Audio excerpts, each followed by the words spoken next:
কক্সবাজার দ্বিতীয় দিন ট্যুরে আমরা যাচ্ছি রাখাইনপল্লীতে, যেটি কক্সবাজারের মেইন শহর থেকে 5 কিলোমিটার দূরে।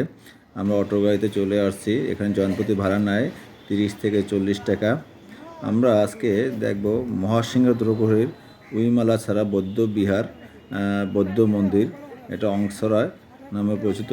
1799 সালে লে হিরেম কক্স আরাকানি 10,000 বাসিন্দাদের নিয়ে এখানে আশ্রয় নিয়েছিলেন।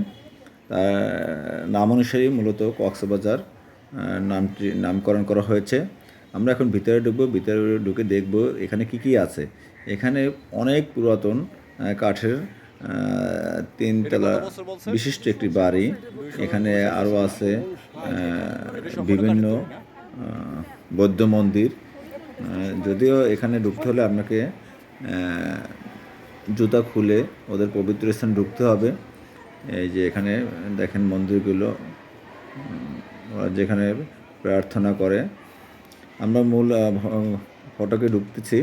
যদি এখানে ঢুকতে হলে আপনার ছবি তোলা নিষেধ, তারপরও আমরা চেষ্টা করেছি আমাদের সাধ্য মতো ওদেরকে না দেখিয়ে ছবি তোলার